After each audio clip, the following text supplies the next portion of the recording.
Hello students, now we are going to discuss reproduction in flowering plants and the previous topic which I discussed in my previous video lecture, reproduction in organism. So check out that video also.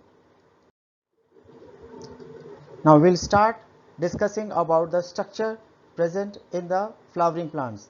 First is flower is a specialized organ to perform the sexual reproduction, fusion of male and female gamete. It is the meaning of the sexual reproduction. And in angiosperm, angiosperm, as we know, the most dominant species on earth. The flower has sepals, the green color, and a collection of sepals is known as the calyx, and the multicolored petals, and its collection is known as corolla. Stamen, the male sex organ, also known as androecium, and carpel, gynoecium. It's also known as pistil, female sex organ. These are the four whorls present in the flower. Now we are going to first the stamen. It is a male part of the flower. First we are going to discuss the anther, and in anther you will find the pollen grain, which is not going to be highlighted, but later on it is going to be highlighted. The long cylindrical stalk, that is a filament, and the second is carpel, female part of the flower. The broad portion of the female flower or the carpel is ovary, in which find the ovules. Then the stem of the flower is known as the flower stem. The broader portion of the flower is known as the receptacle, and above the receptacle you will find the sepals, and above it you will find red color, that's a petal. Next is stamen. It is a male reproductive organ and also known as microsporophyle. The meaning of microsporophyle is microspore bearing leaf, and that is present in a flower. Now the stamen consists two parts, the broader portion anther, and the long cylindrical stalk like structure is known as filament. Filament, as already I conveyed, long cylindrical stalk, and anther is a broad knob like fertile portion of the stamen. Anther has two lobes, and since the presence of two lobes, anther is dithecous or bithecous. Anther contain two long and cylindrical microsporangia. This microsporangia develops into the pollen sacs, and this condition is known as tetrasporangiate. Now anther is depicted here. First is the anther, the broad portion, and of course line is going to be shown. This shows that the two lobes are there, and down you will find the filament, and you will find this pollen grain which already conveyed. The pollen grains are present in the pollen sacs which develop from the microsporangium, and you will find a line of dehiscence, where it is going to breaken and pollen grains fallen on the earth and develop into a capable for the pollination. The cylindrical portion is known as the filament or the stalk. Now we are going to discuss microsporangium. A microsporangium or future pollen sac is a cylindrical structure and consists of two parts, the wall and the sporogenous cell. The wall of the microsporangium consisting outer layer known as the endothecum, some few layers thick middle layers, and innermost layer known as the tapetum. The endothecum constitute the stomium. Stomium is a small opening. It is also known as the line of dehiscence.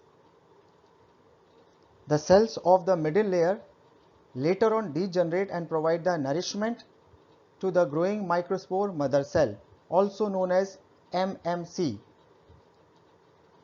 The tapetum, which is the innermost layer, provide mainly nourishment to the microspore mother cell and pollen grain, and also secretes the enzyme which are biocatalyst and hormones.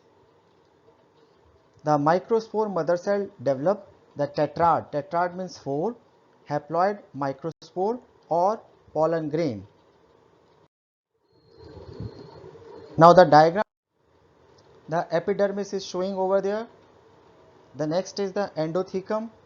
Some middle layers are going to be depicted, and down you will find the microspore mother cells and the innermost layer tapetum, which mainly provide the nourishment, hormones, and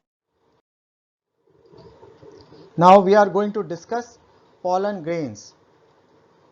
Pollen grain is commonly or generally globular in outline, and study of pollen grain is called palynology. Pollen grain has two layers. The outer is exine and inner is entine. The exine is made up of a resistant fatty substance that is known as sporopollenin, and entine is made up of pectin and cellulose, and that's nature is known as pectocellulosic. The pollen grain of a large number of species can be stored for years for pollination in pollen banks in liquid nitrogen at a temperature minus 196 degrees Celsius.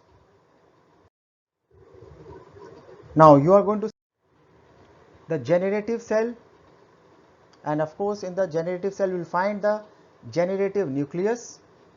Next is exine, the inner layer is entine, and you will find the vegetative nucleus and the germ pore, which is very much important for helpful for making the pollen tube.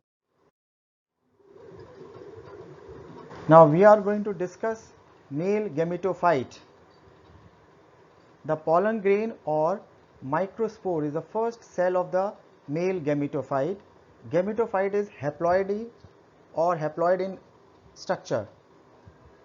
The pollen grain develops into the microsporangium or pollen sac. It means microsporangium or pollen sac constitute the pollen grain.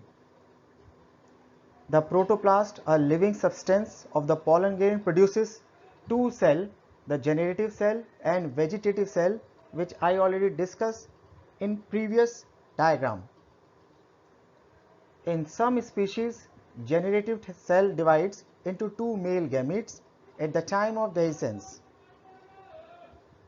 At the time of pollination, pollen grain is either two-celled is vegetative or generative, or sometimes three-celled, it means vegetative, generative and gamete. So these are the events which comes under pre-pollination. Now once the pollen grain is fall on the stigma, it absorbs water and nutrients from the stigma. The vegetative cell of the pollen grain develops into a pollen tube. The pollen tube at this time secrete the pectinases, the pectin and other hydrolytic means break down enzymes to create a passage in the style. The generative cell divides to form the two male gametes and the nucleus, which degenerates completely.